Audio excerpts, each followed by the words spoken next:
نبی کریم صلی الله علیه وسلم چې کله معراج ته لاړ، په معراج کې د پیغمبرانو سره ملاقاتونه شو. د حضرت ابراهیم علیه السلام سره ملاقات شو. ابراهیم علیه السلام ورته وایي چې د الله رسوله نبی علیه السلام ته نوم واخلې چې ته لاړ شي واپس، نو په خپل امت زما سلام ووایه. ټول ووایه وعلیه السلام. په خپل امت زما سلام ووایه. او دا پیغام ورته زما ورسوه چې جنت ډېره خوږه خاوری ده او ډېرې خوشبویه اعلی و بیدي او ډاګ میدان دی، ډاګ میدان، او د هغې کرونده دا الفاظ دي چې سبحان الله والحمد لله ولا اله الا الله والله اکبر. علما لیکي چې ټول جنت ډاګه نه دی، حدیث کې راځي، او بعد دی. دا د هر جنتی په جنت کې لږ ځای خالی الله پرېښی دی. د هر جنتی په جنت کې بعضې دی خالی پروت دی. نو چې هغه دا کلمې وي چې سبحان الله والحمد لله ولا اله الا الله والله اکبر، نو هلته ولا الله بوټي کري. نو څه ولا الله په خپل فضل باغونه کرلی دي، چمنونه کرلی دي، بنگلې جوړې کړې دي، او څه به دې محنت کوي. دا کلمات به وایي. نو رب العالمین به ورته د دې کلماتو په وجه باندې په جنت کې باغونه، بوټي، شنه، کرونده او د میوو بوټي کري. دا د ابراهیم علیه السلام پیغام دی. نبی علیه السلام ته رسېدلی، د نبی علیه السلام نه د استادانو په ذریعه مونږ ته راورسېد او ما تاسو ته درورسېد. نو دا به وایې سبحان الله والحمد لله ولا اله الا الله والله اکبر. سورت تسبیح څومره برکتي مونځ دی، تاسو ته ما ویلي دي. هغې کې هم دا کلمات دي که سبحان الله والحمد لله ولا اله الا الله والله اکبر. یو حدیث پاک کې راځي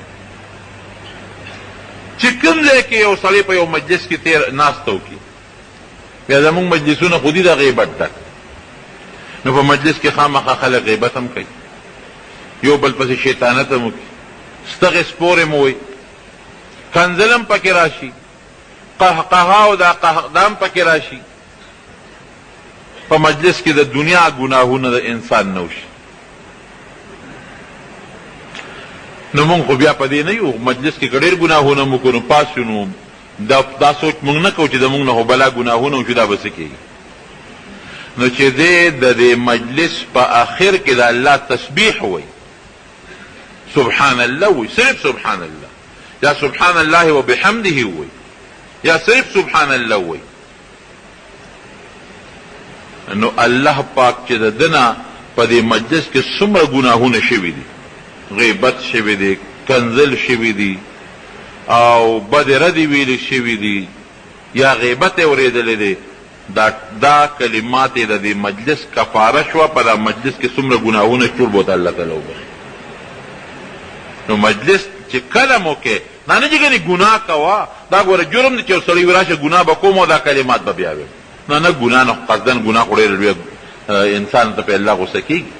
خو که بالفرض په یو مجلس کې درنه ګناهونه وشو، مجلس چې ختمېږي به دا وایه سبحان الله والحمد لله ولا اله الا الله والله اکبر. نو په مجلس کې چې درنه څومره ګناهونه شوي، رب العالمین به پې د عفو قلم راکاږي، معافي به درته وکړي. دا وایه خرونو مونږ ځان له خوله ستړی کړه په غیبتونو، پردې غیبت بل کار هم نشته. جومات کې ناستې غیبت، په پوله دوه کسه ناستې غیبت، په لاره کې ناستې غیبت، په بیټکه اجره کې ناستې دوه کسه درې کسه غیبت، د بل سپکه، بل پسې خبرې کول، مسلمان کړول، کنزل، دا زمونږ عادت دی.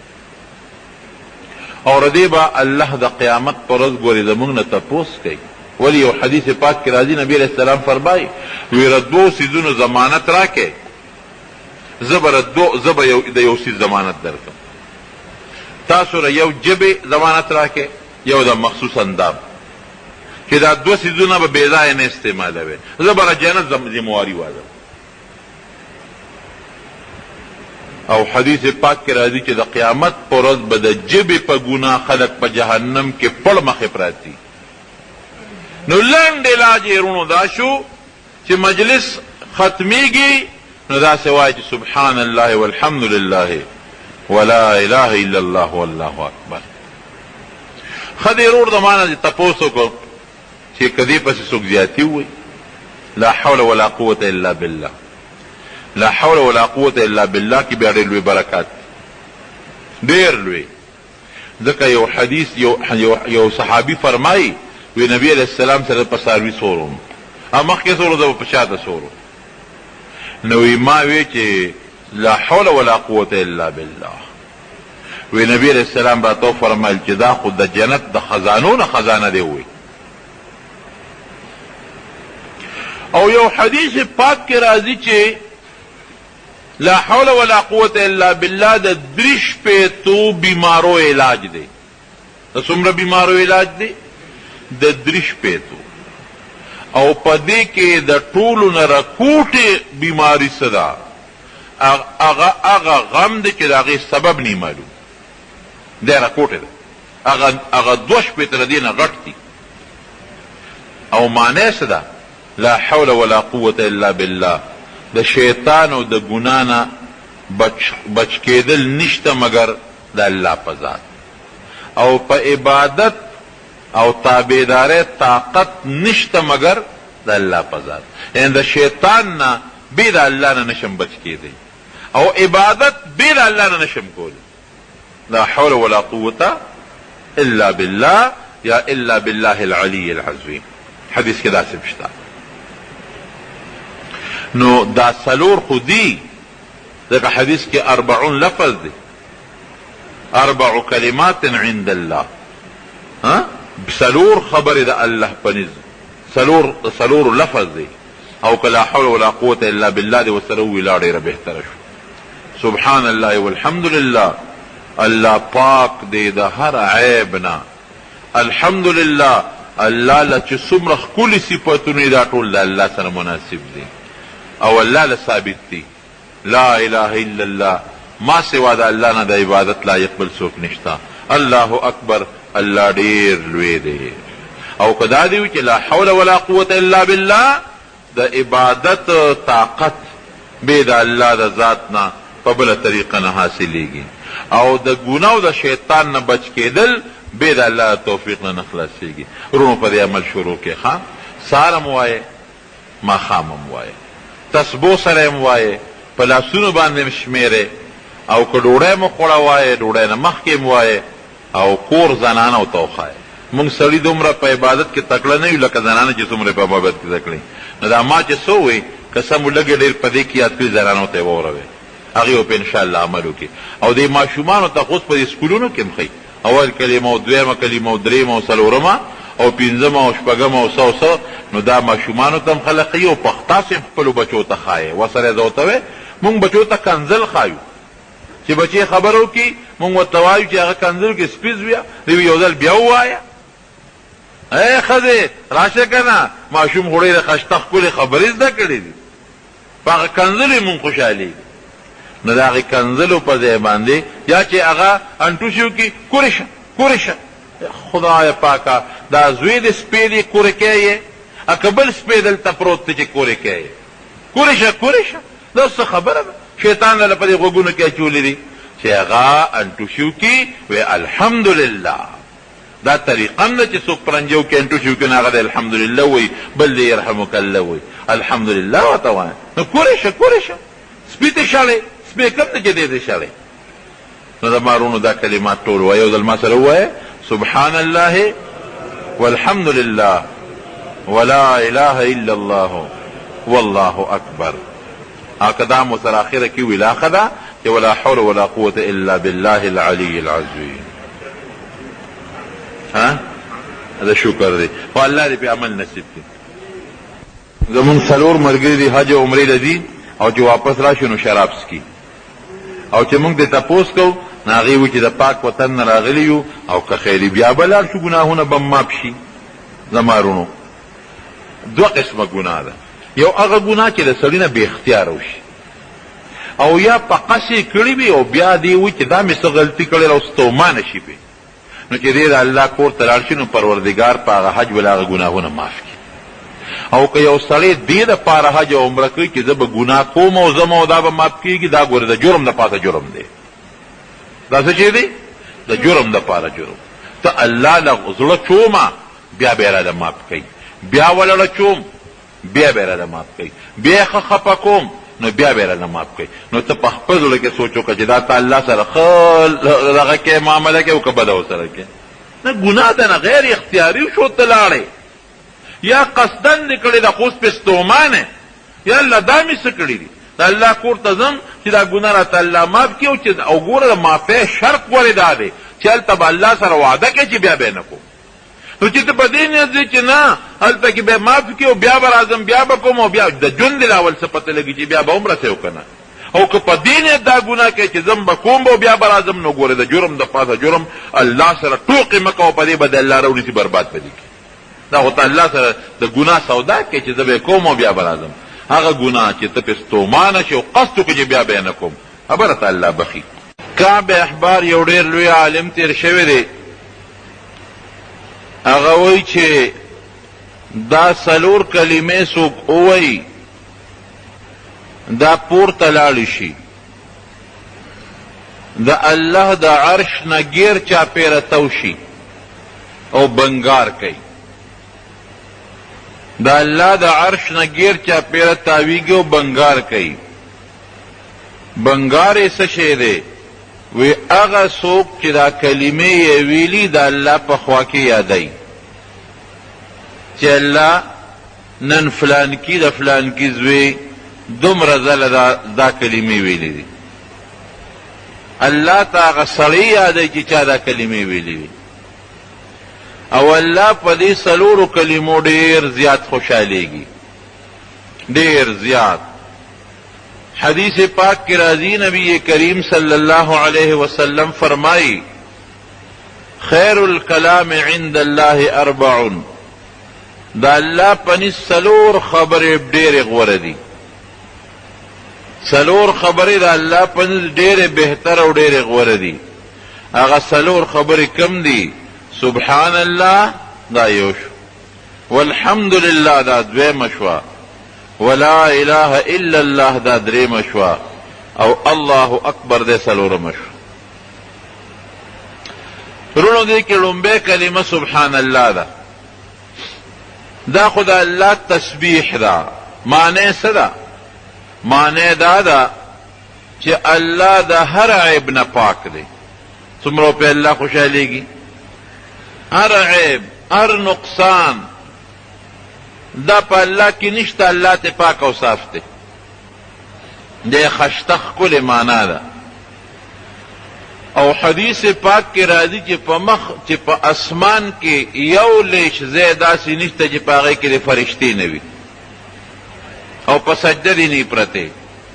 د الله دومره فرشتې دي چې د دې اسمان په برابروالی په محاذات کې په اووم اسمان کې یو کوټه ده، هغې ته لوح محفوظ وی.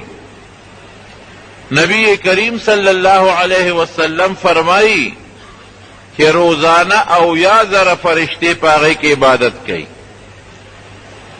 او کم فرشتے چی یو ذل پاغے کی عبادت اکو تر قیامت پورے بداغی نمبر رانشی بیا. دمرا دا اللہ فرشتے دی. یو حدیث کی راضی چی دا باران دا ہر ساس کی سر دا اللہ فرشتہ راضی. او په دنیا کې چې څومره اونې دي په هغې کې پاڼې دي، په هره پاڼه د الله فرشتې لګیا دي. او هر انسان سره کرام الکاتبین چې هغه عزتمند لیکونکي فرشتې یو یې نیکي لیکي بل یې بدي لیکي. ویرسل علیکم حفظا، او داسې فرشتې الله مقرر کړي دي چې انسان د دشمن شیطان نه په حفاظت کې ساتي. په دریابونو فرشتې مقرر دي، په دریاب کې دننه کبانو له روزي د فرشتو په لاس الله ورکوي. او په دې اسمانونو کې او په ځمکه د الله فرشتې دي. نو حدیث پاک کې راځي چې په اسمان کې یو لیش ځای داسې نشته چې هغې کې د فرشتې الله ته سجده نی لګولې او سوی په سجده کې سبحان الله دا الله تسبیحات وی الله په دې خوشحالیږي. کله چې الله آدم علیه السلام پیدا کړ نو فرشتو سره مشوره وکړه ځکه د الله نیکان او نږدې بندګان دي. یره یو خلیفه پیدا کوم په مخ د ځمکه څه مو خیال دی؟ فرشتې ورته سوی نحن نسبح بحمدک ونقدس لک، الله مونږ ستا تسبیح وایو، سبحان الله وایو کنه، الحمدلله مو سره وایو، او قدوس قدوس نم وایو. د قدوس او د سبحان الله معنا کې لږ فرق دی، تقریبا یو معنی ده. نو مونږ دا دوه کلمې در لوایو، سبحان الله الحمدلله دا وایو کنه. زمونږ نه غوره دا کلمې بل څوک خو نشي ویلی، انسان ولی پیدا کې. نو یو پکې سبحان الله دی. سبحان الله سمانا د هر عیب نه او د هر خراب صفت نه الله پاک دی. نو چې دا یو سړی وی نو الله به پې څومره خوشحالیږي. دې ته تسبیح ملائکه وی. یو حدیث پاک کې راځي چې څومره څوک سبحان الله زیات وي هغه به الله د له رزق زیات ورکوي، روزي به والا الله زیاتوي. او یو بل روایت کې راځي چې د ماښام نه تر ماسخوتنه پورې ټیم کې څوک سبحان الله وایي د هغه روزي به فراخه کېږي، روزي به نه تنګېږي. دویم په دې کې دی الحمدلله. الحمدلله څه معنا؟ چې څومره ښکلي صفتونه دي هغه د الله سره مناسب دي او الله په هغه صفتونو موصوف دی. لکه مونږ وایو خشته صفت د انسان حسن دی، حسن د انسان پس حسن دی، الله ډېر خشته دی. ښکلې خبرې چې څوک کوي هلکه وي دا ډېر فصیح سړی دی، ډېرې خشته خبرې کوي. د الله نه ښکلې خبرې بل څوک نه کوي. لیدل دا د انسان صفت دی، د الله نه ښکلي لیدونکي بل څوک نشته. اورېدل دا د انسان صفت دی، د الله نه خشته اورېدل بل څوک نشي کولی. نو څومره خشته ښکلي صفتونه چې دي هغه د الله دي، الله په هغه صفتونو موصوف دی. دا د الحمدلله معنا ده. نبی کریم صلی الله علیه وسلم حضرت ابوبکر صدیق فرمایي چې زه د غرمې وخت جومات ته راووتم، اوږې وم او لوږې په مخه کړی وم، خوب نه راته. لږ ساعت پس څه ګوري چې حضرت عمر فاروق رضی الله عنه هم جومات ته راغی او دا ټیم د غرمې د غرمې خلک خوب کوي. نو حضرت ابوبکر ته تپوس وکړ عمره دا وخت خو د جومات د راتلو نه دی، ته څنګه ما جومات ته رالې؟ وی لوږې په مخه کړې م ابوبکر، خوب نه راځي. وی والله زم لوږې را په مخه کړې م جومات ته رالم، مالم خوب نه راځي. لږ ساعت چې تېر شو نبی کریم صلی الله علیه وسلم جومات ته راغی. چې راغې صحابو ته تپوس وکړه دواړو چې د الله رسوله دا ټیم خو د جومات د راتلو نه دی، غرمه ده، څنګه رالی؟ وی لوږې را په مخه کړې م. عمر فاروق وی چې د الله رسوله مونږ هم اوږي یو ډېر زیات جومات ته رالو. وی ځای چې ځو د جومات نه بار نبی علیہ السلام مبارک ته مخکې را دواړه صحابه ورپسې دي. د حضرت ابو ایوب انصاری رضی الله عنه باغ دی، په باغ کې کور دی. د صحابه و باغو د کجورو باغونو او په هغه باغ کې به ځان له یو کوټه دوه جوړ کړي، د باغ نه به دیوال تو. اوس هم مدینه شریفه کې د کجورو باغونه دي، نو ګیر چاپېره ته دیوالونه خلکو تو کړي. افغانستان کې هم دا رواج. نو د باغ نه دیوال تو دی او پکې کوټه ده، دروازه او ډبول. هغه زمانه داسې وه چې دا د حجاب د پردې د آیتونه لا نو نازل. بی ولا آواز وکړه څوک نبی علیہ السلام مبارک ورته خپل ځان یاد کوي راننوځي. دواړه صحابه سره د نبی علیہ السلام نه باغ ته ورننوتل. ملګری دې څه شو؟ وی هغه صیب بار وتلی اوس به راشي. دی یو سوری ته کېناستل او دی کې ابو ایوب انصاري رضی الله عنه راننوت. ډېر زیات خوشحاله شو. نبی علیہ السلام ته ورته غاړه بیا حضرت ابوبکر صدیق ته، بیا حضرت عمر فاروق ته، او پوه شو نو یو خشته مزیدار سوری دی او دا بوټي لاندې په هغې کې ورته څادر خور کو، درې واړه پې کېنو او بیا لاړه د کجوري یو غټه خوشه، یو غټ خرام چې په هغې کې د کجورو دا غونچک وي، هغه غونچک یې را پرې کو، د نبي علیه السلام مخې ته یې راوړه کېښو. نبی علیہ السلام مبارک ورته فرمایل ابو ایوب تا به صرف پخې کجورې مونږ له راوړې وې که نه، غونچک ته ولې ټول را پرې که. وی د الله رسوله چې ځان له پخپله غونډې کې که خوږې م خوښي پخې، دا عرب نیم پخته بسر ورته وی، نیمه کچه نیمه پخې، دا ډېره خوږه کجورې، دا هغې ډېره خوښه. نو ستاسو خوښه ده د الله رسوله که دا نیم پخته پکې خوښه وی، که کچه پکې خورئ، که پخې پکې خورئ، ځکه مې دا غونچک درله راوړو. د خوږې اوبه راوړئ، ځکه په مدینه منوره کې خوږې اوبه په هغه زمانه کې کمې وې، 2 کویان وو پکې. یو یهودي و د هغه کوی و، حضرت عثمان رضی الله عنه د هغه نه په بیه اخیستی و، بیر عثمان ورته وی. او دویم کوی چې دی د ابو طلحه رضی الله عنه په باغ کې و، بیروحا به یې ورته وی، د مدینې منورې جومات ته مخامخ. دا یو کوی اوس هم شته، او هغه بل کوی د جومات په ګیټ دننه راغلی دی، هغه بند شوی دی، په هغې د پاسه جومات فرش جوړ دی. دا 2 کویان خواږو، نورم کویان پکې وځای په ځای، او خو دا 2 کویان مشهور کویان، بیر بضاعه او بل او بل، نور کویان بیر ریس، ګڼ کویان و پکې.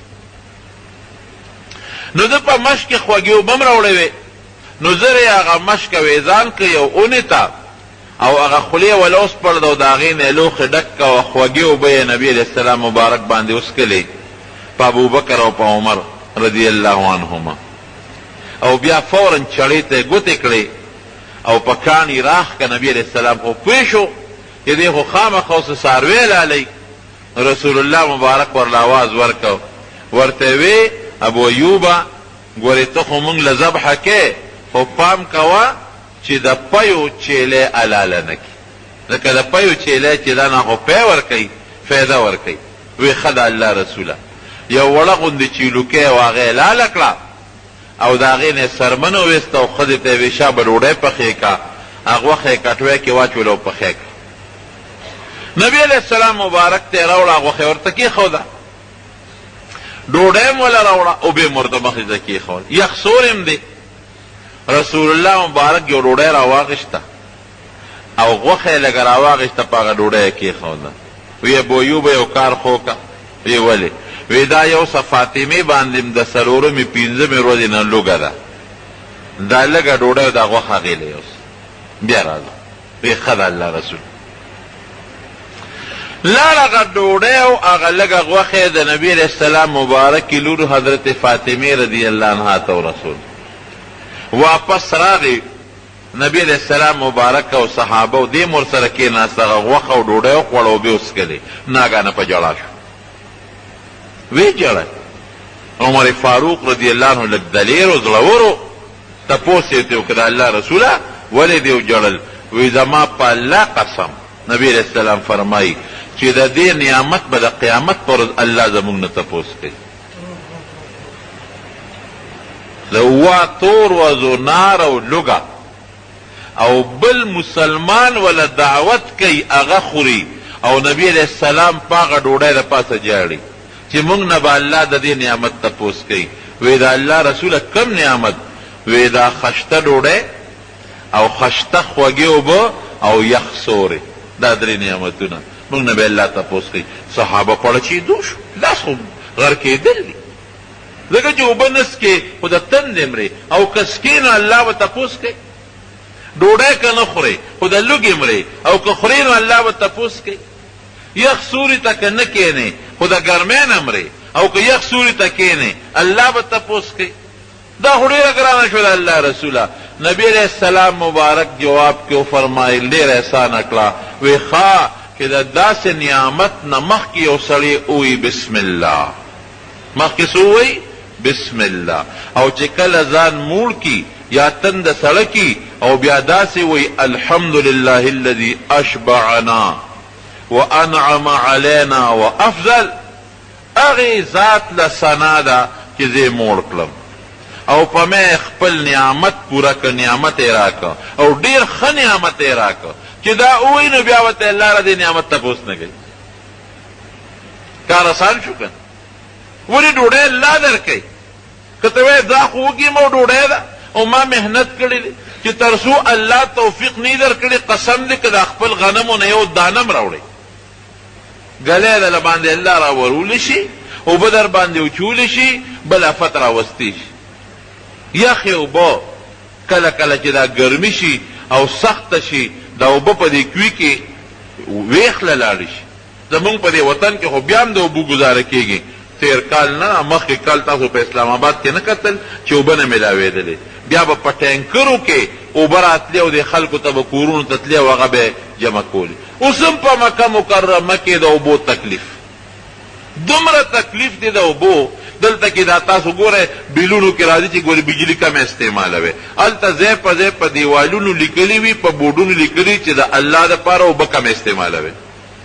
ولې چې هلته خپله اوبه خو نشته، هلته په ټینکرو کې اوبه راوړي په 200 ریاله 300 او د حج او د عمرې په دې سیزن کې په 1000 ریال او په 1200 ریال یو ګاډی اوبه راځي.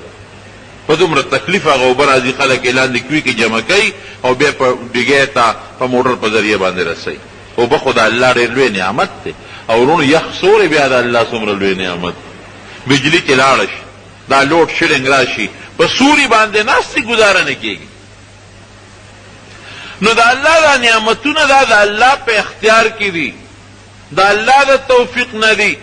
نو چې څوک دا وایي په اول کې د ډوډۍ د اوبو هر نعمت چې الله درکړي بسم الله، د بسم الله ګوره ډېرې فایدې هم دي. حدیث پاک کې راځي چې د ډوډۍ په اول کې څوک بسم الله لفظ ووایي د ډوډۍ کې شیطان به نه شریکېږي، شیطان به نه شریکېږي. یو ځل نبی علیه السلام مبارک دعوت ته د ډوډۍ ته ناستو، صحابه هم ورسره ناستو، ډوډۍ خوړله. دې کې یو سړی راغی چې هغه سړی څنګه راغی 2-3 نوړۍ یې واغېستې، ډوډۍ زر خلاصه شوه. صحابو تپوس وکړه د الله رسوله مونږ خو ډوډۍ شروع کړې وه خلاصېده نه، فلان کې راغی 2-3 نوړۍ واغېستې په اسات خلاصه شوه. وی مونږ پې د الله نوم اغېشتی و بسم الله م ورسره ویلی او د الله نوم وانغې شیطان ورسره ملګری شو، د ډوډۍ برکت ختم. بل حدیث پاک کې راځي نبی علیہ السلام روټۍ ته ناستو سره د ملګرو ډوډۍ خوړله. دې کې یو سړی راغی، هغه سړي یو څو نوړۍ واغېستې، بیا هغه سړي وی بسم الله را یاد شو ورته. نو نبی علیہ السلام مبارک وخندل. چا دې تپوس وکړو د الله رسوله د خندا وخت نه دی، ولې دې وخندل؟ وی مونږ د الله نوم اغېستې او ډوډۍ هم خوړه، شیطان نه راته. خو دا ملګري راغی د الله نوم یې وانغېسته او ډوډۍ شروع کړه، شیطان ورسره ملګری شو. خو چې بسم الله ووی نو شیطان پاڅېد او چې څه یې خوړلي وو هغه یې الټی کړل. نو ما د شیطان هغه الټی ولیده نو خندا راله راله. نو د بسم الله ګوره ډېر لوی برکات دي، ښه ډېر لوی برکات دي چې ته یو ځل به راته په دې بیان وکړمه.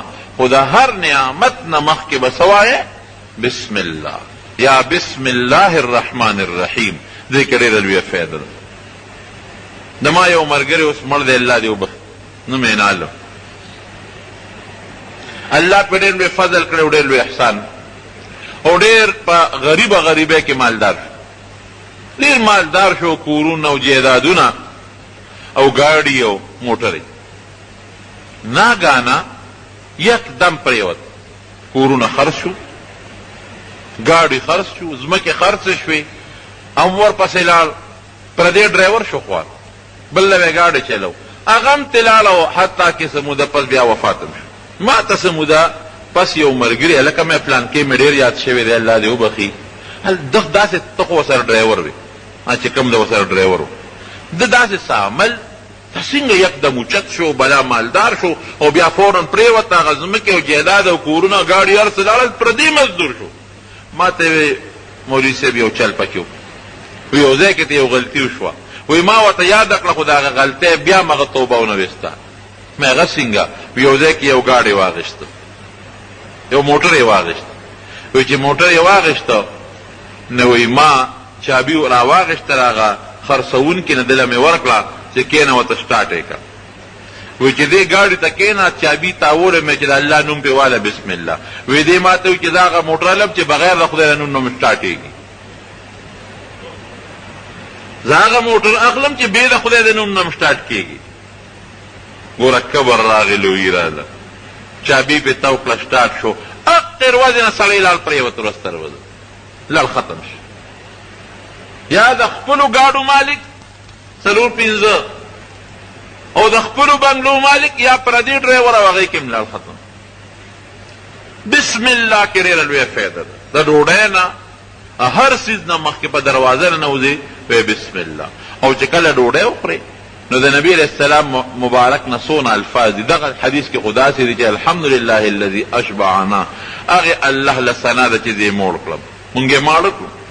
وانعم علینا، په مونږ یې احسان وکړه. وافضل او ډېر ښه احسان یې را باندې وکړه. ډوډۍ م راکړه، اوبې م راکړې، غوښې م راکړه، کجورې م راکړې، یخسورې م راکړه. لیکن که تا ته دا الفاظ د عربۍ ادني صرف الحمدلله وایم کافي ده. شروع کې بسم الله او په ختمېدو کې الحمدلله. الله له ثنا او صفت دی. دا وایا نو چې دا کم نعمت تا وخوړه د دې نعمت تپوس بدن الله نه کوي. به یو شکریه شو، اسانه شو خبر. نو دویم ټکي پکې الحمدلله دی، سبحان الله والحمدلله. او دریم ټکي پکې لا اله الا الله. دا خو ذکر دی، لا اله الا الله. د دې خو یو جمله ته مستقل بیان کړی دی لا اله الا الله. چې حضرت موسی علیه السلام الله نه تپوس وکړو الله یو بهتر ذکر راته وښایه. وی لا اله الا الله وایه. وی الله دا خو هر څوک وایي، ما ته داسې شی وښایه چې هغه بل څوک نه وي یو ځای ویم. وی موسی که دا ټوله ځمکه او دا اسمانونه د تلې په یو چابړي کې واچې او دا لا اله الا الله په بل چابړي کې واچې دا پې زورور دی دروند دی. او اخره کې یو لفظ دی الله اکبر. الله ډېر لوی دی. بام چې مونږ شروع کوو او اقامت شروع کوو د څه نه شروع کوو؟ د دې نه چې الله اکبر. الله ډېر لوی دی. دا څلور کلمې دي او دا واړه ورته دریمه کلمه وایي. یاده مو ده که نه؟ ټولو به یادې که نه؟ ووایه ما سره یو ځل سبحان الله والحمد لله ولا اله الا الله والله اکبر. حاجی نه یو حدیث کې وسبت لا حول ولا قوة الا بالله العلي العظيم یا لا حول ولا قوة الا بالله هم شته. که هغه ویله خبره شو. خو دا څلور کلمې اوس د دې بل برکت ته توخید. دا څلور کلمې چې څوک وایي، یو حدیث پاک کې راځي چې د قیامت په ورځ به رب العالمین د دې انسان ګناهونه په نیکو بدلی. دا لا غوره خبره شو. یوازې ګناه معاف کېدل نه دي، ګورئ ګناهونه په نیکو بدلول. یو سړی دی نبی علیہ السلام فرمایي چې د قیامت پر ورځ رب العالمین به ځان ته رانږدې کړي، چې ځان ته یې را قریب کړي، الله به ورته ګناهونه را شماري. وایه که نه بنده تا فلانکې ګناه کړې دا واړه واړه به ورته الله را یو ځای کړي، واړه پوټینې پوټینې وی به یو الله کړی مې فلانکې دې کړې ده او الله کړی مې. خو هغه غټ ګناهونه به ته الله پټوي، غټ به نه یادوي ورته. دی به دې اړه کې وایي چې الله دا واړه خو راته را یادې، هسې نه هغه غټ راته را یاد نه کړې. که غټ ګناهونه دې را مخکې نو غرق به شم. نو چې دا واړه ورته را یادوي نو دی به وایي چې او دا فلانکې دې کړې ده او الله بلکل ما کړې ده. هلته خو انکار کولی نه شو. نو چې دا ټول ورته الله را یاد کړي، قرآن حکیم کې الله را د نیکانو خلکو صفتونه کوي، نو آخره کې بیا فرمایي اولئک یبدل الله سیئاتهم حسنات. الله به فرمایي ای بنده دا څومره ګناهونه چې تا کړي دي او ما درته یاد کړل، دا ټول درته ما وبخل او د بخنې نه پس مې په نیکو دله بدل کړل. دی به خوشحاله شي، دی به وایي چې خبره خو بل شوان شوه، ګناه په نیکۍ بدلېږي، نو زړور به شي. وی الله څه نور ګناهونه خو هم ما کړي وو، خو دې راته را یاد نه کړل.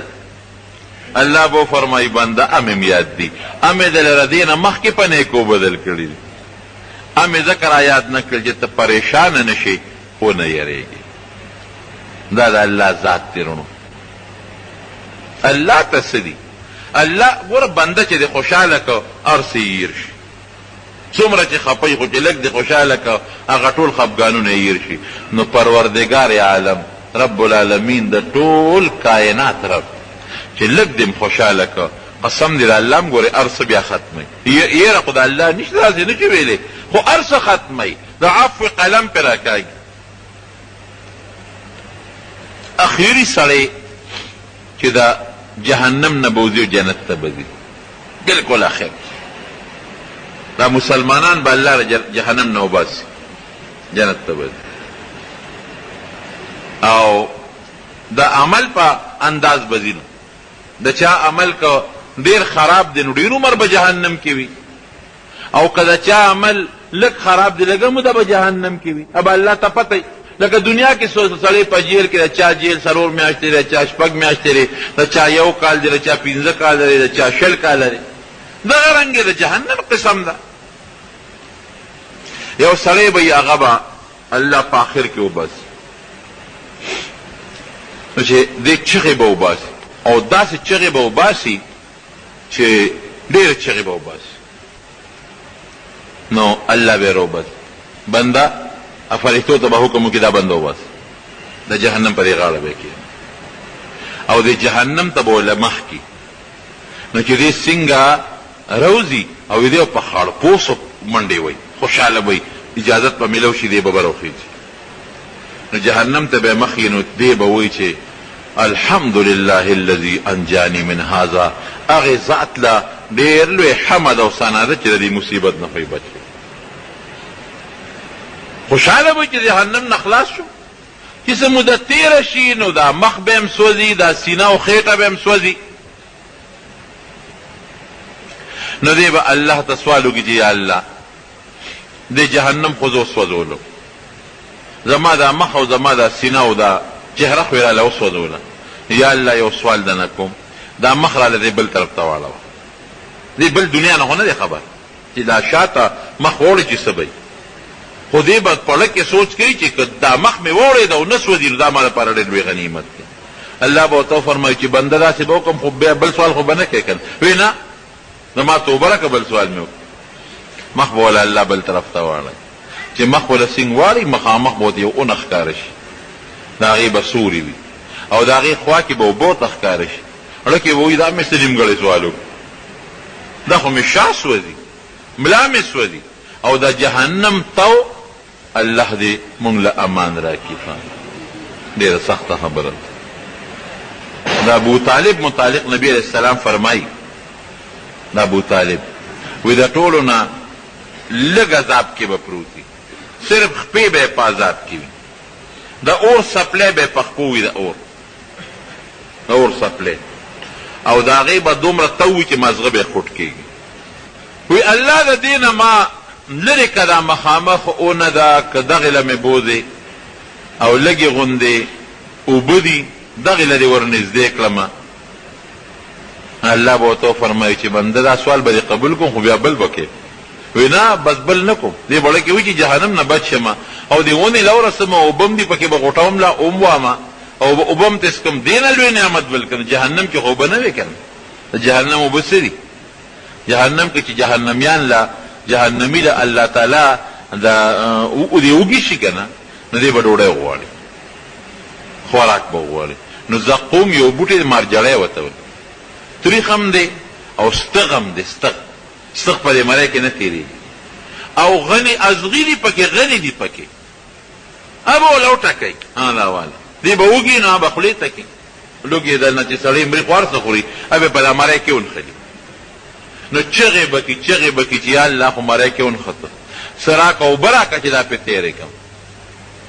نو حمیم ورته وایي د جهنم په ویښ کې اوبه خوټ کېږي، او هغه اوبه د جهنمیانو وینې او نوونه دي، د دوی نه چې کوم نوونه او زوې او وینې توی، او هغه اوبه د جهنمیانو وینې او نوونه دي، د دوی نه چې کوم نوونه او زوې او وینې تویږي، نو هغه لاندې په ویښ د جهنم کې جمع کېږي او خوټ کېږي. اب ولا الله تعالی دا اور په یو کړیچي کې په یو کاسه کې راوړي.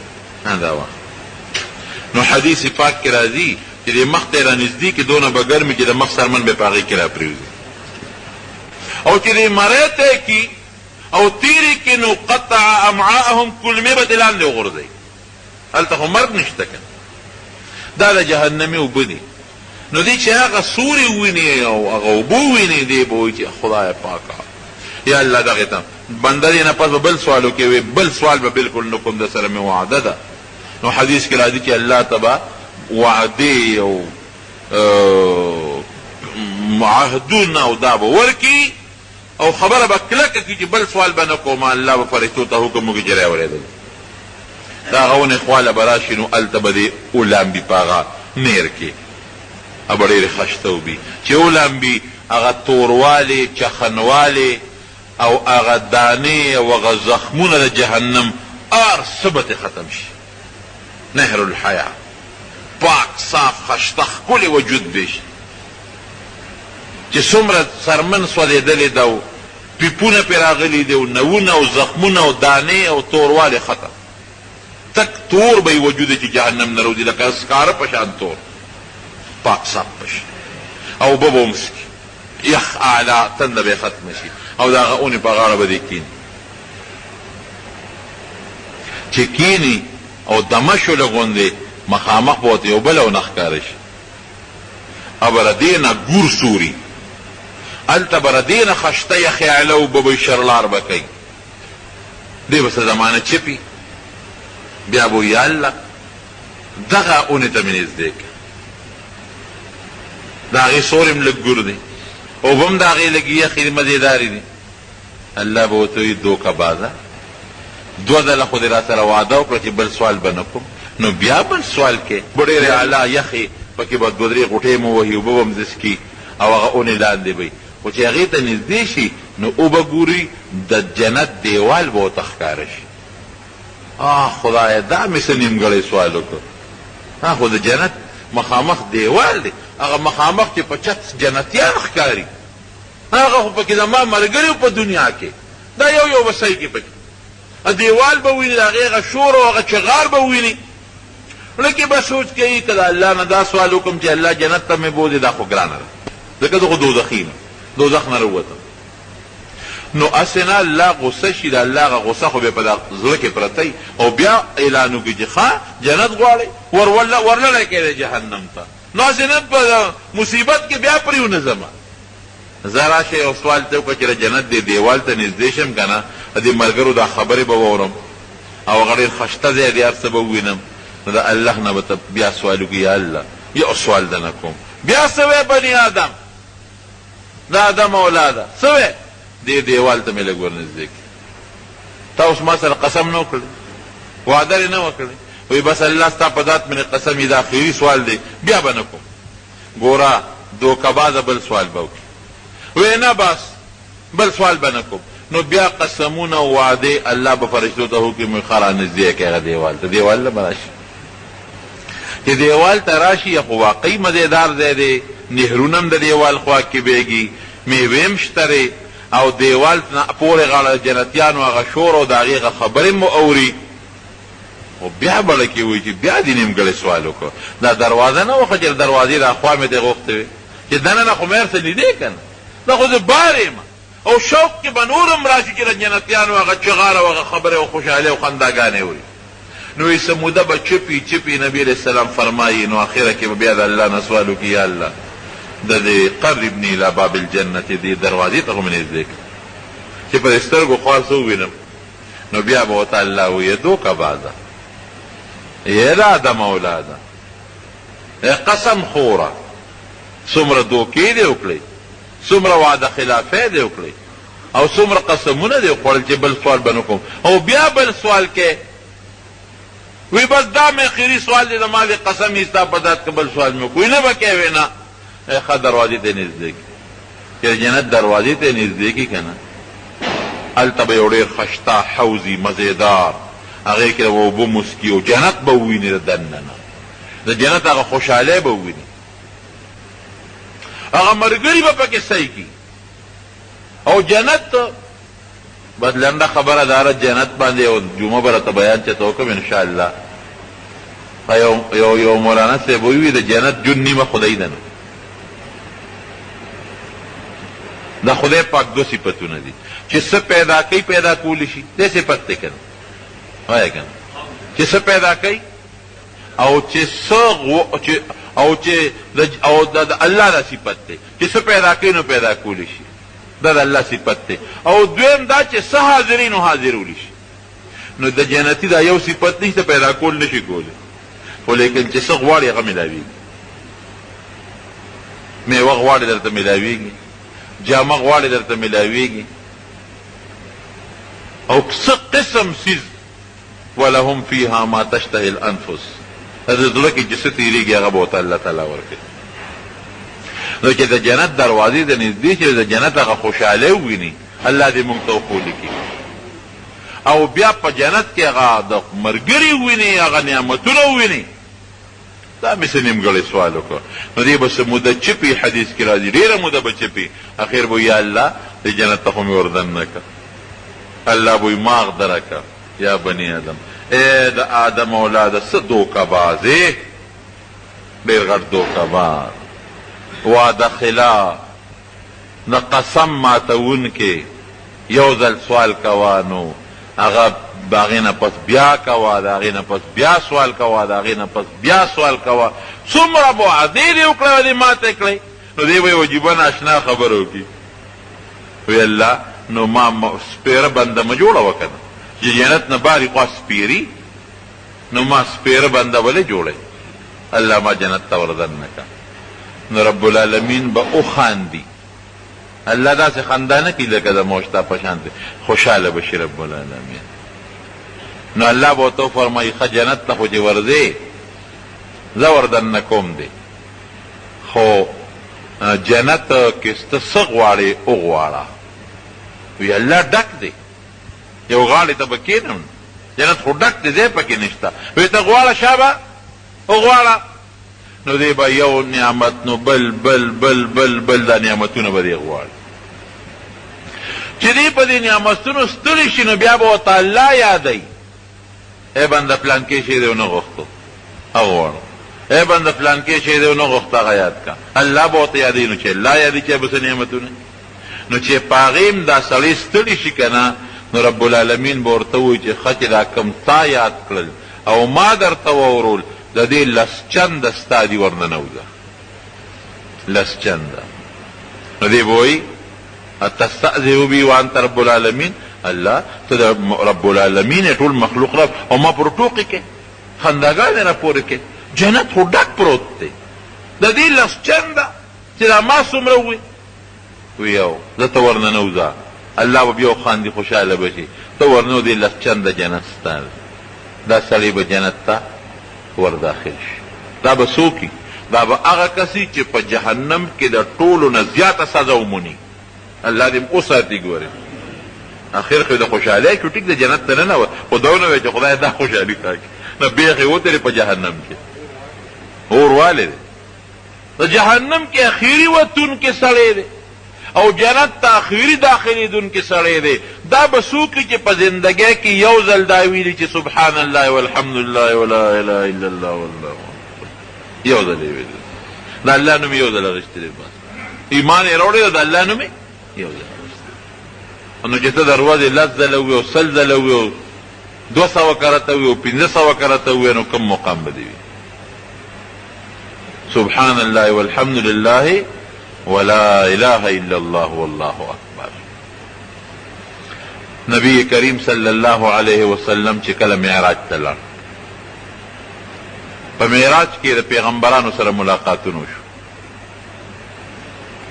د حضرت ابراهیم علیه السلام سره ملاقات وشو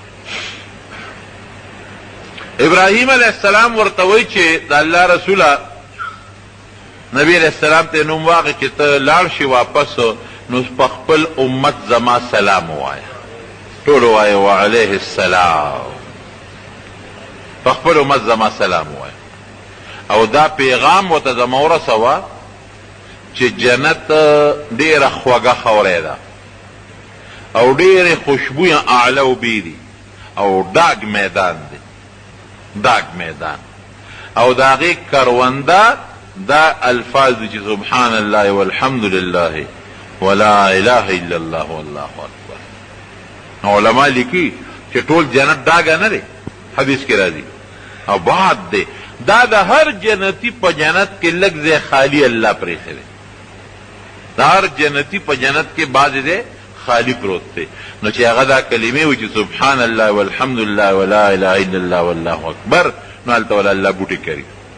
نو څه ولا الله په خپل فضل باغونه کرلی دي، چمنونه کرلی دي، بنگلې جوړې کړې دي او څه به دې محنت کوي.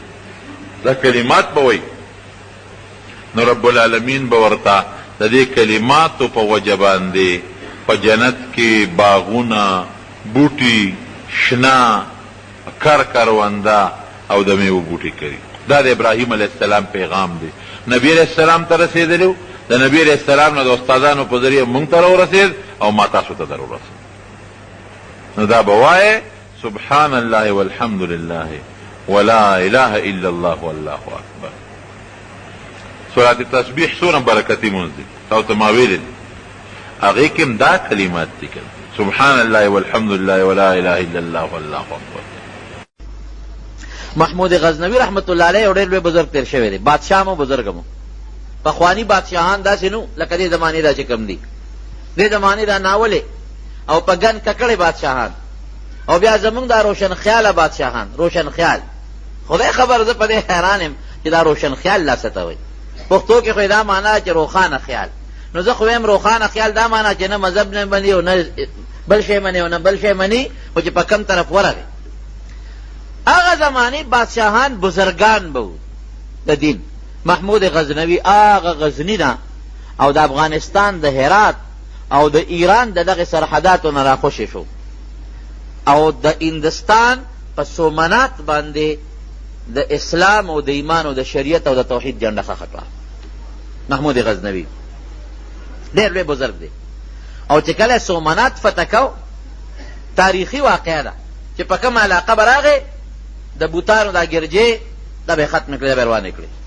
بوتان به ټکو سترې کړل، ختم به یې کړل، دا میټو کې ختم کې، بت پرستی ختم، د هغې په ځای به یې جومات جوړ کړ.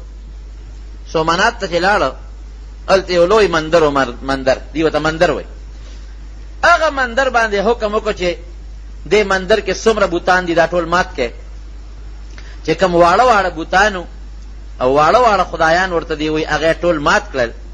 یو غټ بوت دی، لوی بوت، تاریخ لیکي یو عظیمه جوسه ده د کاڼ یو ناشنا، او هغه د هغه مندر په دا میانس کې اویزان دی، نه پړې رسۍ شته چې چت پورې نښلولی دی، ځمکې نام اوچت دی، نه په ځمکه پروت دی، او نه بره چت سره رسۍ شته چې په هغې تړلی شوی دی، نه ښي طرف ته د هغې د تړلو څه انتظام شته، نه دې خوا نه دې خوا نه دې خوا.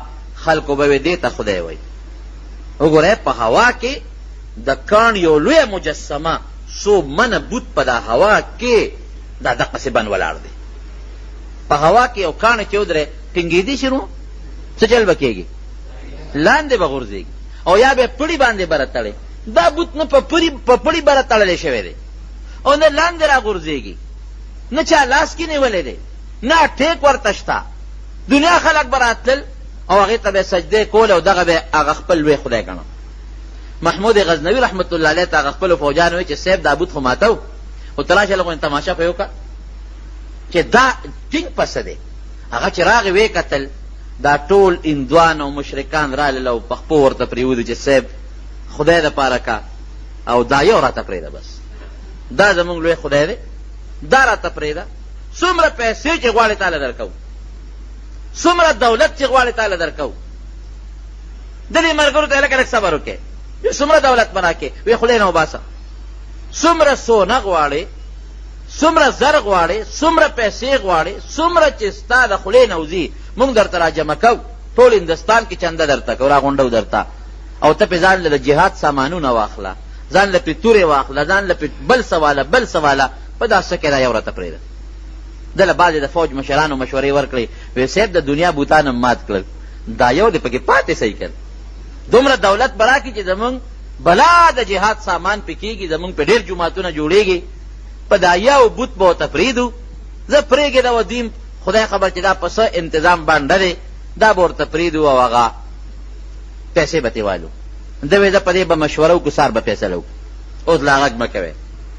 د شپې چې دی اوس اوده شو نو دی خوب ویني محمود غزنوي، او په خوب کې صاحب میدان حشر دی، د قیامت میدان، حساب کتاب شروع دی، تله د میزان لګېدلې ده، څوک جنت ته روان دی او څوک دوزخ ته روان دی. محمود غزنوي وایي چې زه یو څو فرشتو ونیوم او دوزخ ته یې روان کړم، راکې پړې واچو چې دی د جهنم ته وغورځوی. وی هغه نورې فرشتې ول اواز ورکړي چې مه کوئ، ګورئ دی دوزخ ته وانه چوی، دا خو ډېر لوی مجاهد دی، ده خو ډېر لوی جهاد وکړ، ده خو ډېر لوی علاقې فتح کړې، او ډېر مشرکان او هندوان او بت پرست یې مړه کړل، او ډېر بوتان یې مات کړل. بت چې ماتي هغه ته بت شکن وایي. څه ورته وایي؟ بت شکن. دی خو بت شکن دی، بوتان ماتوي، دی جهنم ته به ونه دی. وی هغه نورې فرشتې ورته چې خوښه ټیک ته چې دی پرونه پورې بت شکن و، خو پرون نه دی خوا بت فروش ګرځېدلی دی. بت فروش څه ته وایي؟ بت خرڅوونکي ته. لکه خو یې سوچ راغلی و که نه چې دا یو بت به ورته پرېږدو او پیسې به ترې والو، او پیسې به هم په جهاد کې ولګو. وی چې نه دی جنت ته نه بوځو، اخوښی دی جهنم ته یې غذارو. دی پرونه پورې بت شکن و، بوتان به یې ماتول، پرون نه دی خوا بت فروش ګرځېدلی دی، بوتان خرڅوي. دی کې دی راویښ شو. چې راویښ شو زر هغه خپل فوج کمانډران راغونډ کړل، وایي د مارې توبه الله خو ما ته منظر وښو، بس توبه اله شابه فورا لاړ شئ او دقه بوت راوغورځوئ. زه بت شکن یم، بت فروش نه یم، دا به ماتو. چې راغلل صاحب بوت ته ونښتل، دیکې ورکوي، غزارونه پې کوي، او د اعلی قسم اوسپنې، د سټیل او د سونې او د سپینو او د سرو زرو اعلی بهترین د کاڼي مخلوط بوت دی. بوت نه غورځېږي. حیران دي دوی. وی داسې وکړې محمود غزنوي هوښیار و، نیک سړی مو الهام به هم ورته کېده. وی د آبادي روانه کړې، آبادي روانه کړې نو پته به ولګي چې آبادي هغه مندر یې روانه و، یو دیوال یې وغورځو، یو دیوال، دا بوت په یو غرض مخامخ دیوال له لاړ، دا دیوال وغورځېد، هلته لاړ، هغه دیوال پورې پیوست شو.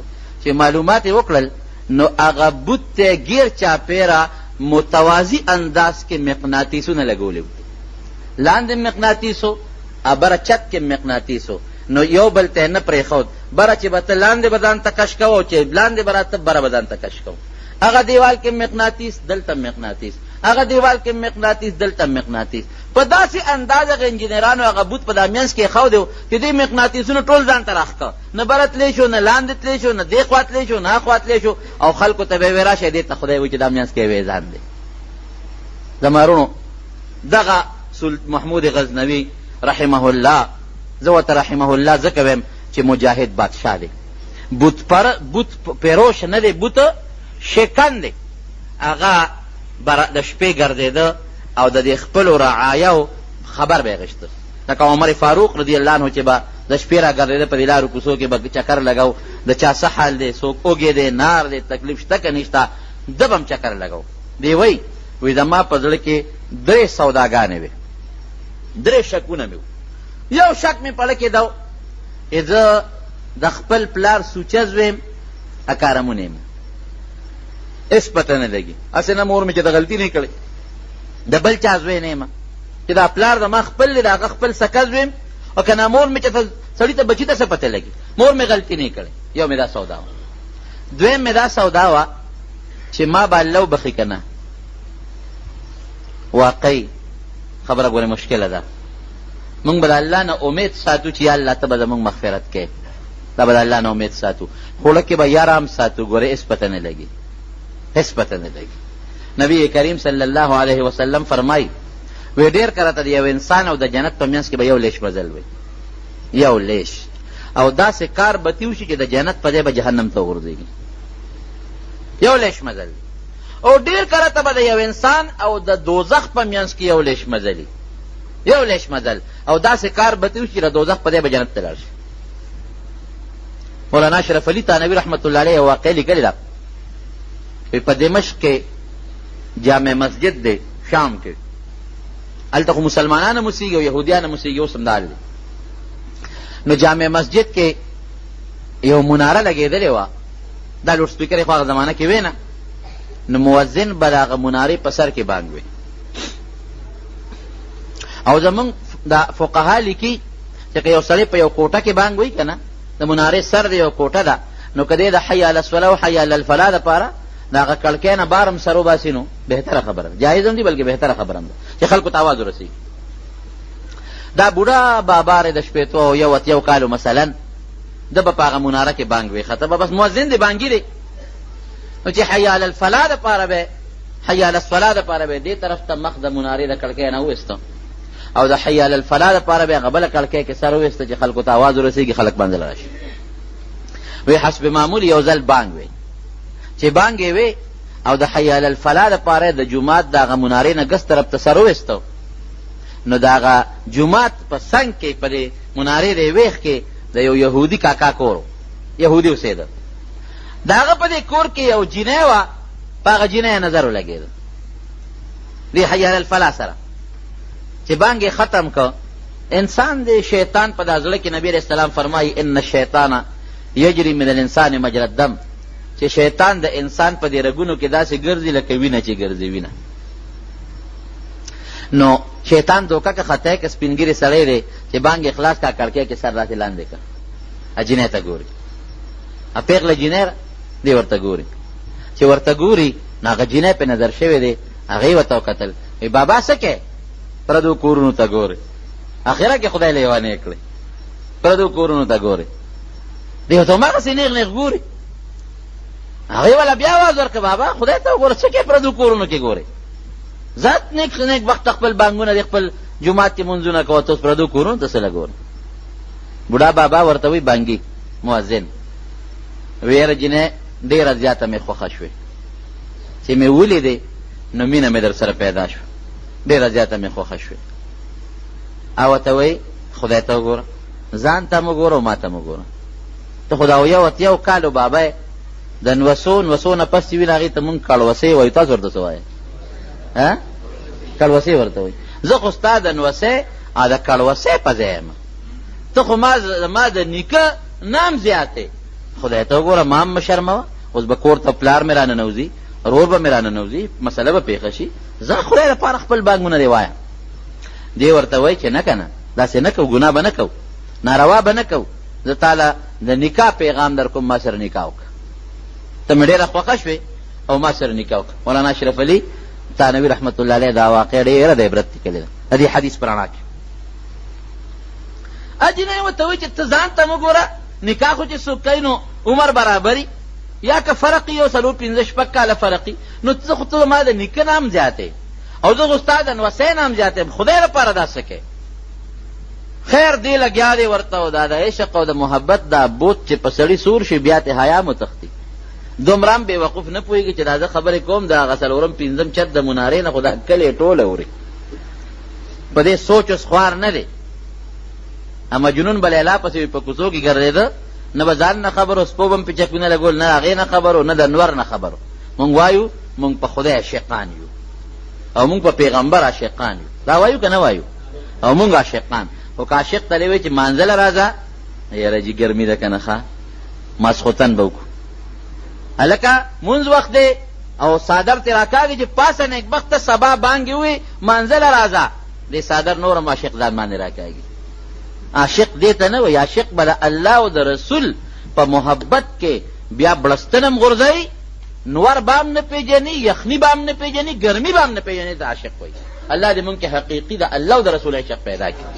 نو دې د هغه ځای نه لګیا دی، اوس چغې وایي، هغه جینۍ ته درخواستونه کوي، شرط را باندې کېده، مهر غواړې، پیسې غواړې، کور غواړې، سونه کالې غواړې، چې څه څه غواړې زه درله در کوم، خو جینۍ ما سره به نکاح کوې، جایزه شرعي نکاح به را سره کوې او زه تا سره واده کوم. جینۍ پوه شوه چې دا بابا خو نه وړي، ورته ویې داسې کار دی بابا، شرطونه به په خپل ځای پرېږدو، زه ته بوډۍ سپین ږیرې یې، زه کشره جینۍ یم، زه یهودڼ یم او ته مسلمان یې، زما له زما ضمیر اجازت نه راکوي چې د مسلمان سړي سره نکاح وکړم. دی ورته څه وایي، د خو بانګونه هم ویلي دي او د ملیانو تقریرونه هم اورېدلي دي، وی تا له اجازت نه راکوي خو ما له راکوي، زما په اسلام کې د کتابیې سره د یهودانو سره هم نکاح کېږي او د عیسایانو سره پیرنګۍ سره هم نکاح کېږي، اهل کتابو سره نکاح کېږي. او چې ستاسو شرط یې هغه لګوه خو نکاح به کوو. او ته څه وایي؟ او ته وایي چې ستا په کتاب کې خو ما سره نکاح کېږي خو ما له زما ضمیر اجازت نه ورکوي، زه مسلمان سره نکاح نه کوم، ځکه دې خوښوي او خامخا ما سره نکاح کول غواړي. ناجنۍ ورته وایي نه درنه پیسې غواړم، نه درنه زیورات او کالي غواړم، نه درنه کور غواړم، یو شرط تر باندې لګوم، راځه بیګانه دې ښځه نکاح به وتړو، راځه هېچا سره نه پلار سره صلاح کوم نه مور سره مشوره کوم، بس را کوزېږه او نکاح به وتړو، زه به دې ښځه شم اوس در سره ځم خو په یو شرط. بابا خوشحاله شو چې ګنې پیسو میسو والا څه شرط به ولګوي. وایي څه شرط دی؟ وایي د ایمان به دې پرېږدې، یهودي کېږي به، ایمان دې پرېږده یهودي شه، راځه اوس نه دې ښځه. دی ورته وایي چې جنۍ دا شرط مه لګوه، دا خو ما اویا اتیا کاله بانګونه ویلي دي، منځونه مې کړي دي، زکاتونه صدقې مې کړي دي، روجې مې نیولې دي، نو زه به اوس دا هر څه پرېږدم. وایي بس نو نور په ارام کښېنه، بل شرط نه منم، دا یو شرط دی، که دې خوښي راځه اوس نه دې ښځه یم نکاح کوو، او که دا شرط نه منې نو چغې مه وهه. دی ورته بیا درخواستونه کوي، سړی پوه شو چې بل شرط. وایي ښه که دا ایمان پرېږدم نو نکاح به وکړې؟ وایي بلکل در سره واده ده. وایي ښه ایمان مې پرېښود او درلم، ایمان مې پرېښود درلم. مولانا اشرف علي صاحب لیکي خوشحاله و که نه بابا چې بس په اسانه باندې راته ښځه میلاو شوه، وایي چې ایمان مې پرېښود او درلم او په وړی باندې را کوزېده نو خپې وښویده، لاندې ځمکې ته را پرېوته، دا سر یې لاندې چې خپې به د پاسه چې دا سټ یې مات شو مردار شو. نبی علیہ السلام رښتیا وایي که دروغ وایي؟ وایه رښتیا وایي. د دغې بابا دا مرګ مقدر و، دی به خامخا مړ کېده، دی وخت مقرر و، اذا جاء اجلهم لا یستقدمون ساعة ولا یستأخرون، دی ټیم و، دغه په وړی باندې به دی خامخا ښویده، دا سټ پې ماتېده، دی به خامخا مړ کېده. خو که دی یهودي شوی نه وی نو کم خوا به ته 80 کاله بانګونه وي، دغه وخت کې هم د الله ذکر وکړو بانګې وي، جنت ته به ته. د ده او د جنت په منځ کې یو لیش مزل و، یهودي شو، د جنت په ځای کوم طرف ته لاړ؟ جهنم. نبی کریم صلی الله علیه وسلم یو جهاد کې شریک و، جهاد کې یو سړی ولا راغی کافر، وی د الله رسوله که زه مسلمان شم او جنګېږم مړ شم چېرته به ځم؟ وی جنت ته. نو ما خو څه مونځ او دس تاسو چې کوم عبادت کوئ دا مې نه دي کړی. وی بس ټیک شوه، ایمان راوړه که وجنګېدې او شهید شوې جنت ته به ځې. کلمه شهادت یې وویل، د نبي علیه السلام په مبارک لاس کې لاس کېښود، مسلمان شو، توره یې واخېسته چې مخکې لاړ، یو کافر دوی مړم کړل او دیم پکې غریب شهید شو، په هغه ټکې شهید شو. رسول الله مبارک وفرمایل وی هغه انسان چې هغه بغیر د روجو نه، بغیر د منځونو نه، بغیر د عبادتونو نه جنت ته تللی وي، ادا سړی دی. ګوره مرګ خو یقیني و، که دا کلمې شهادت یې نه وی ویل، ایمان یې نه وی راوړی، دی به کم خوا ته؟ جهنم ته به ته. ایمان یې نه وی راوړی کم خوا به ته؟ جهنم ته. مرګ خو په دقه ځای یقیني و، خو چې ایمان یې راوړه جهنم ته یو لیش مزل و، د هغې په ځای جنت ته لاړ. نو وروڼو ګوره هېڅ پته نه لګي. دا مې دې پورې درته وویې چې د ایمان او د مسلمانۍ مثال زمونږ مشران د دیوال د پاسه سفر کولو سره تشبیه ورکوي. داسې دی لکه چې ته په دیوال د پاسه روانې، ډېر سوچ سره به ګرځې، هسې نه خپلې وښویږي لاندې پرې ونځې. ایمان سره او اسلام سره چې ته ګرځې او روانې، په سوچ به قدم اږدې، د ایمان دنه نه ښویږي، خطا نشي، په پیسو در نه ایمان خطا نشي، په پیسو در نه دین خطا نشي او څوک دې برباد نه کړي. یقینا دې زمانه کې د امریکې د یهودیانو د عیسایانو دومره چالونه روان دي، دومره چالونه چې زمونږ ډېر مسلمانان وروڼه د ایمان نه خلاص کړل. نو خبره مې دې پورې کوله چې محمود غزنوي رحمت الله علیه فرمایي چې زما زړه کې دویم سوچ دا چې زه به ما به الله وبخي که نه، هېڅ پته نه لګي. ولې د مسلمان دوه خاصیته دي، ښه یو دا بین الرجاء والخوف په دې ژوند تېری، امید بام لري چې ما به الله جنت ته بوځي، ما به الله بخي، ولې ایمان مې راوړی دی. زمونږ دا امید دی د الله نه، خو یاره بام کوي خپه مې خطا نشي، نو ما ته پته نه لګي. او دریم دی وایي چې زما زړه کې یو سوچ و، د نبي علیه السلام مبارک یو حدیث دی، اوږد حدیث دی، یو ورکوټې ټوکړه ده د هغې چې علما چې دي ورثة الانبیا، دا د پیغمبرانو وارثان دي. نو لکه مې دا سودا وه چې دا د نبي علیه السلام رښتونکي حدیث دی او کاسې د چا مقوله ده، دروغ خبره ده. نو د شپې اوس دی روان دی، د دې رعیت حالات معلوموي. دی کې یو طالب دی، هغه د شپې مونږ چې چڼې ورته وایو، طالب ورته وایو، هغه د شپې لګیا دی، خپل ګردان کوي، سبق یادوي او په یو لاره کې یادوي، او هغه لار کې یو انګر دی، لوار دی، هغه خپل لواری کوي د شپې ځان ته ډیوه بله کړې ده او دا طالب راشي دا هغه ډیوې ته خپل کتاب وګوري بیا ټپ کړي لګیا دی په دې لار کې ګرځي خپل سبق یادوي بیا راشي د لور هغه ډیوې ته وګوري بیا لاړ شي په دې لاره کې ګرځي خپل سبق یادوي محمود غزنوي د هغه خپل خادم نه غلام نه تپوس کوي هلکه دا هلک څه کوي چې دا ټیټ شي او کتاب هم ورسره دی بیا راوچت شي او ګرځي را ګرځي وی صاحب دا دین طالب دی وی دا په شپه کې څه کوي وی دی خپل سبق یادوي دیني سبق یادوي نو وی دیني سبق چې دی خپل کور کې ولې نه یادوي جومات کې ولې نه یادوي وی دا غریب دی ډیوه ورسره نشته نو دی لور دی ډیوې ته ګوري او هغه ټپ کوي او یادوي وی اواز کوه محمود غزنوي سره سرو زرو ډیوه ده او د زیتون تیل پکې پراته دي بلیږي خادم سره داسې مخکې روان وی اواز کوه ته چې اواز یې کړی وی طالبه څه کوې وی صاحب سبق یاد دې ډیوې ته خپل کتاب ګورم او یادوم وی خره دین طالب او دونه بې کسه بې سوکه غریب ها دا ډیوه والا دا مې تاله درکړه سرو زرو هغه ډیوې ورته وبخله زه خپل کور ته خپل سبق یادوه او چې تیل د کله خلاصېږي بیت المال ته راځه تا ته مونږ تیلو انتظام وکړو طالب خوشحاله شو ډیوه ورته میلاو شو بیا د سونې د سرو زرو ډیوه میلاو شو د تیلو بندوبست یې مشو محمود غزنوي چې کله کور ته لاړه وده شو خوب یې په خوب کې اوس د نبی کریم صلی الله علیه وسلم ویني دا لوی منقبت تر انسان دپاره نبی علیہ السلام مبارک ورته فرمایي وی اے محموده د سبکتګین زویه الله دې وبخه ځکه چې تا زما وارث سره امداد وکړ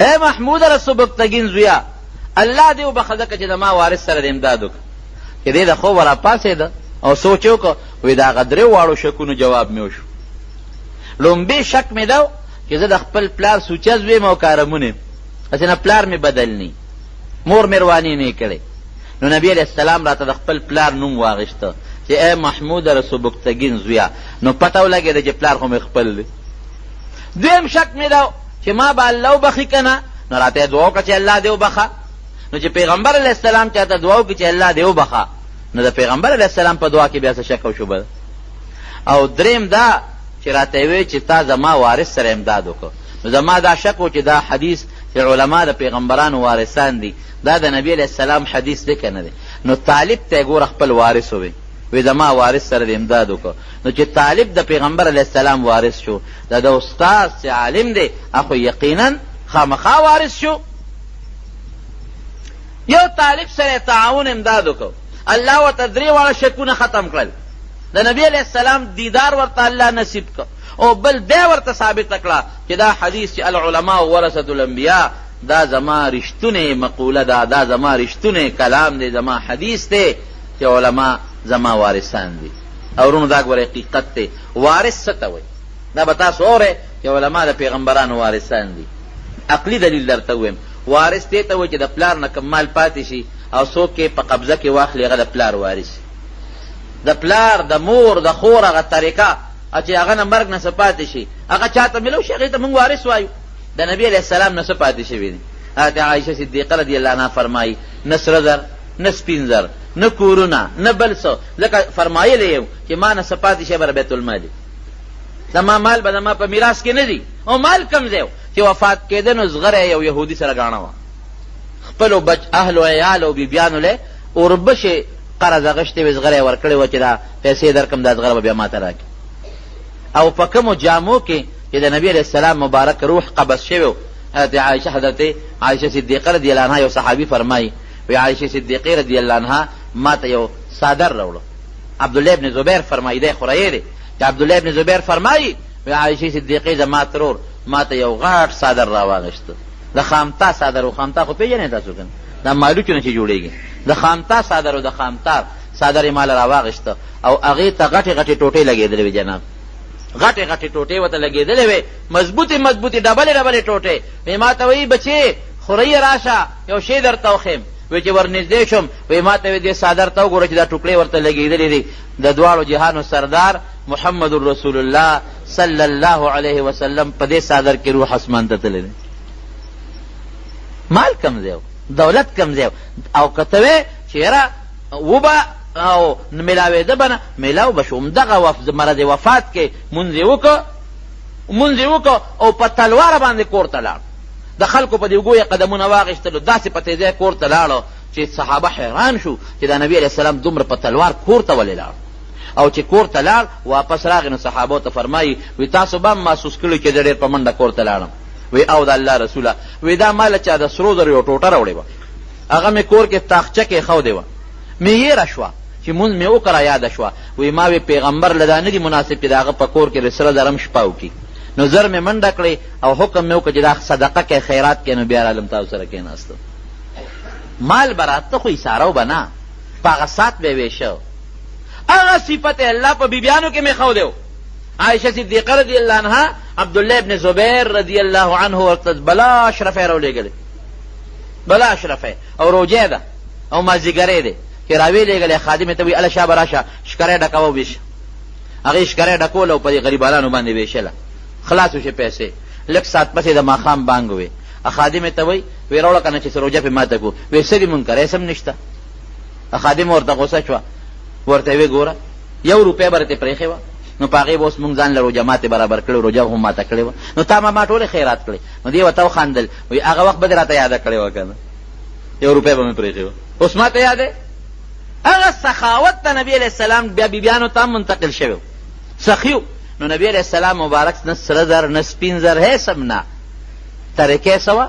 ترکت فیکم امرین لن تدلوا ما تمسکتم بهما کتاب الله و سنتي. 2 څیزونه مې پرېښودل، که تاسو پې منګولې لګولي ګمراهان به نه شئ.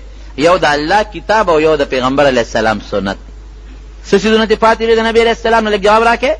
د الله کتاب، د نبی علیه السلام سنت، دا 2 پاتې دي. نو خدا د پیغمبر علیه السلام پاتې شوی مال شو، دې طریقه شوه. خو چې دا چا په قبضه کې واغېش هغه وارث شو که نه. نو مولا او طالب حافظ دا د چا وارثان دي؟ نو جواب راکئ، د پیغمبر علیه السلام. نو د نبی علیه السلام وارثان چې الله ته ګران نشي، الله ته خوښ نشي، الله ته خوښ به څوک بیا؟ نو ځکه نبی علیه السلام فرمایي چې لو جعل القرآن فی اهاب، که د دې انسان په سرمن کې د الله کتاب بند شي او جهنم اور ته وغورځي سوځېږي به نه. خیرکم من تعلم القرآن او علمه، یو روایت کې وعلمه دی، بلکې او علمه، چا بل ته قرآن اوخو یا بل چا د چا نه زده که. نبی علیہ السلام فرمایي دا په تاسو کې بهترین شخصیت، بهتر انسان. ولې؟ ځکه د الله د کتاب حفاظت خو په دې انسان کېږي. دا خو یو د یو نه قرآن یادوي، بل د بل نه یادوي، داسې ورپسې روان دي. دا مدرسې د الله د کتاب د حفاظت اډې دي، او دا طالب او مولا د الله د کتاب او د پیغمبر د کتاب د حفاظت ذرایع وسایل دي. خرو اوس به مونږ څه کوو؟ دا خو د مولا او د طالب د خوشحالۍ خبره ده. اوس د مولیان هم خوشحالی، شکر دی چې مونږ علم کړی دی. طالب به هم خوشحالی، شکر دی چې مونږ طالبي روانه کړې ده. او حافظان به هم خوشحالی، شکر دی چې مونږ قرآن یاد کړ. خو چې دا کم عام رونه دي په دې مجلس کې وینم، دا خواران به وایي چې مونږ به څه کوو؟ مونږ خو نه قرآن یاد کړ، نه مطالبي وکړله، او نه مو علم وکړ. نو تاسو خدمت وکړئ که نه. زمونږ د دین یو ډېر لوی مفسر تیر شوی دی، ابن جریر طبري. بعضې علما خو پې د اعتزال رد کوي، خو مفتی شفیع صاحب یې لږ صفت کړی دی. ابن جریر طبري چې دی د یو لوی تفسیر لیکي، تفسیر ابن جریر. دی خپله واقع لیکي، ستاسو د خوشحالېدو دپاره ویم. مولیانو طالبانو سره خو مینه شته که نه؟ که نه نشته؟ چې د چا مینه یې غلاس اوچت کړي. جزاک الله. ولې مونځ ورپسې کې سبق درته ښایي، جنازه درته ښایي، الله او د رسول پیژنګلو یې درته کړې ده. د دې په ذریعه ته الله او رسول پیژنې که نه؟ د جهنم نه دې بچ کوي، نیغه لار درته ښایي، دا غټه خبره ده. او تاسو خو بیا ډېر ښه کلي یې. زما ملګری دی، ما دې ملګرو نه تپوس وکوئ چې دا ما تپوس وکړم حبیب الرحمن خان کوم ځای کې دی؟ وایي هغه کلي ته خو موږ روان یو. نو هغه ته مو سوال جواب کړی دی که نه دی کړی؟ چې مونږ خو ورته سوال جواب پرېښی خو هغه کلي کې نو. دا برادر محترم یې راغلی دی، موجود ناست دی. زما حبیب الرحمن خان زما د دغه ملګری دی، د بنچ ملګری دی په اسمبلی کې. ما سره خوا کې ناست، زه او هغه داسې څنګ په څنګ ناست شو، داسې یو میز باندې ناست شو، یو کرسی باندې ناست شو. ما دې ملګرو ته وویل هغه ډېر تکړه دی، په اسمبلی کې د خپل بونیر د حقوقو دپاره ډېره ښکلې او درنه خبره کوي. اسمبلی کې پاسي او د خپل بنیر د حقوقو دپاره ډېره کلکه خبره کوي، جګړه کوي او ډېره شریعت او د اسلام دپاره خو د مجلس عمل خو دغه پروګرام دی. نو مې تپوس وکړه مې څه کار روزګار باندې د دنیا کارونه یې وکړل، سړکونه او روډونه، دا ډېره ښه خبره ده انشاءالله. نو یو تاسو زمونږ د ملګري زمونږ د اسمبلی د ملګري د کلي خلک یې، او دویم دا دی چې د مدرسې سره مو نسبت دی. خلک به اوده پراته او تاسو راغلی د دیني مدرسې د طالبانو په خوشحالۍ کې ناست یې. نو ستاسو د زړه دپاره یو خبره کوم، خدا مو را سره وعده وکړله چې انشاءالله تعلق او مینه محبت ستاسو د مدرسې د علماو طالبانو سره دی که انشاءالله خرو. نو ابن جریر طبري وایي چې په هندوستان کې یو ځای کې مونږ یو جومات کې دیرو، هلته کې هم د استاد نه خپل هغه درسي سبق دی، دا مدرسې نه وي هغه زمانه کې دا اوس یې کوي مدرسې درسونه. وی خرچه را سره خلاصه شو، چې خرچه خلاصه شوه نو دا سبق مو نیمګړی پاتې شو. استاد زمو اجازت واغی چې استاد یې مونږ خپلو کورونو ته ځو، زه مې مو نور طالبان هم دي، او چې خرچه راوړو نو بیا به راځو.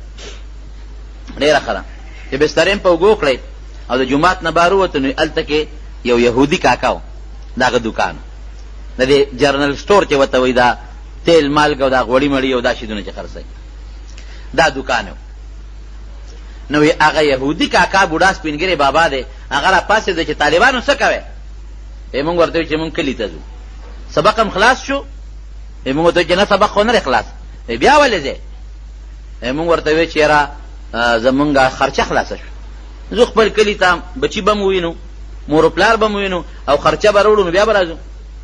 وی ښه د خرچې د وجې نه دی، وی دی جومات ته چې ستاسو څومره پیسې لګي زه به در کوم، تاسو باندې څومره خرچه کېږي زه به در کوم، راځئ زما د دوکان نه سودا وړئ او خپل سبق وایئ. بابا بس تا ډېره مهرباني، ور یو کس ست وکړي که نه، نو هغه بل ورته وایي ډېره مهرباني، خو داسې خو نه ده چې تا ته څوک وایي چې چای څکې او ته یې د مټه کلک د لستوڼي نه ونیسو چې ځه چې ځو. خیال دې راغی یو سړی د دریاب نه پورې غاړه ناستو او بل سړی هغه غاړه ناستو، دې سړي له ډوډۍ راځه، نو هغه بل ته آواز ورکړې ویې لکه ډوډۍ خورې؟ د هغه مطلب دا و چې دریاب نه پورې غاړه دی، نه پول شته نه بل څه شته، راتلې خو نه چې راشه ست به ورته وکړم. وایي ډوډۍ خورې؟ هغه سره ټوپ پېژنې؟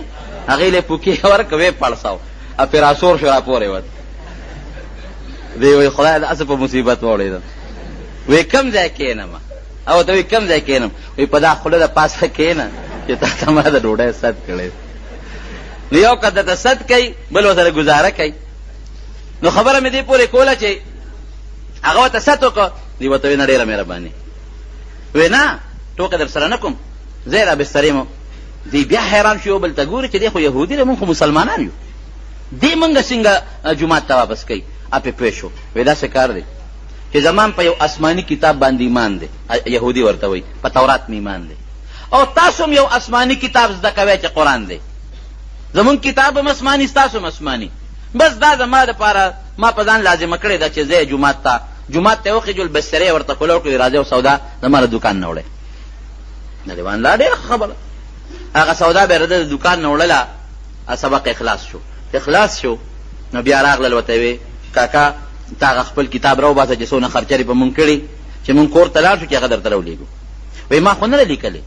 بابا تا نه خو مونږ بلا سودا وړې ده. وایي ګوره ما د الله د رضا دپاره خرچه کړې ده، زه یهودي یم تاسو مسلمانان یې، خو تاسو د یو آسماني کتاب طالبان یې او زما په یو آسماني کتاب تورات ایمان دی، زه ما د الله دپاره هر څه کړي دي، ما نه یې لیکلې. ابن جریر طبري وایي مونږ لاړو رخصت شو، دی عالم شو، ډېره زمانه پکې تېره شو. وایي یو ځل لاړم د بیت الله حج له، وایي اوس طواف کوم د بیت الله نه ګیر چاپېره تاوېږم. د طواف په دې دوران کې ملګري را سره دي، څه پکې هغه ملګري دي چې هغه زما شریک ملګري طالبانو، څه ګورم چې په دې مطاف کې دا کوم ځای خلک طواف کوي، دغه یهودي بابا ناست دی سپین ګیري. وایي ما هغه ملګري ته وایي چې هلکه دغه یهودي بابا نه دی؟ وایي هغه وایي چې یاره د ما خو هم پې شک را ځي، چې طواف مو خلاص کړه وله کېناستو. بابا یو تپوس ته نه کوو، خو زمانه ډېره تېره شوې ده نو پوره هسې نه چې بل څوک نه. ما یې تپوس وکړو چې بابا یو تپوس ته نه کوو هندوستان خو نه؟ وایي چې یم که نه، هندوستان کې د پلانکي کلي خو نه؟ وایي بچو هم دغه کلي. یاره بابا یو تپوس ته نه کوو، خفه نه شي، هلته یو جومات ته مخامخ دوکاندار و، هغه بابا خو نه؟ وایي هماغه دوکاندار یم کله. تاسو څوک یې؟ موږ ته چې بابا یو تپوس ته نه بل کوو. هغه بابا خو یهودي و او ته خو حج له راغلی د بیت الله خوا کې ناست دی وایي بچو زه یهودي وم مقه بابا وم الله ماته ایمان را نصیب کړی دی مسلمان شوی یم تاسو څوک یې وایي موږ ورته چې بابا موږ هغه طالبان یو که نه چې تا را باندې خرچه کړې وه او سبق هم پوره کړ وایي یهودي بابا را اوچت شو را تر غاړه و د خوشحالۍ نه یې وجړل وایي چې بچو ستاسو را برکت نه ماته الله ایمان را نصیب کړی څنګه وایي چې تاسو په کومه ورځ رخصت شوې د شپې زه خوب وینم ودیم خوب وینم په خوب کې مې یو خشته شخصیت وینم ولیده ډېر ښکلې ورسره ملګري دي او رڼا ته خېږي وایي زه وایم چې دا خو د مسلمانانو پیغمبر دی دا خو د مسلمانانو پیغمبر مونږ کره راغی وایي ورمنډه مې کړې لاسونه مې ورته ښکل کړل چې صاحب تاسو مونږ کره څنګه راغلی یې وایي نبي علیه السلام مبارک راته وفرمایل چې تا زما د دین د طالبانو خدمت کړی دی په هغوی دې خرچه کړې ده نو د الله په کتاب کې ستا د ایمان او د جنتیت فیصله شوې ده د الله په کتاب کې ستا د ایمان او د جنتیت فیصله شوې ده وی راویښ شم ښځه مې راویښه کړه چې ښځې پاسه وی ښځې مې ما ته وی چې ولې دې پاسولم یو ډېر خشته خوب مې ولید وی مقه خوب زما ښځې م لیدی په دغه ټیم چې مخ سړی مونږ کره خو د مسلمانانو پیغمبر راغی او دې مخ نه شغلې رڼا خطه او ما ورته تاسو صاحب مونږ کره څنګه رالی وی تا زما د دین د طالبانو خدمت کړی دی د الله په کتاب کې ستاسو د ایمان او د جنتیت فیصله شوې ده وی په دغه شپه زمونږ په کور کې په دغه یو ټیم 14 کسانو زمونږ په کور کې ټول هم دا یو شان خوب لیدلی دی وی ټول پاڅېدو او مغه جومات کې ستاسو هغه استاد له لاړو او د هغه په لاس هم بیعت وکړه او مسلمانان شو هغه یهودیت هم پرېښه نو ستاسو د خدمت د برکت نه الله مونږ ته 14 کسانو خاندان ته ایمان را نصیب کړ او نبی علیہ السلام زیر م را کړی دی چې ستاسو د الله په کتاب کې د ایمان او د جنتیت فیصله شوې ده نو رونو د طالب مولا به خدمت هم کوی ګورئ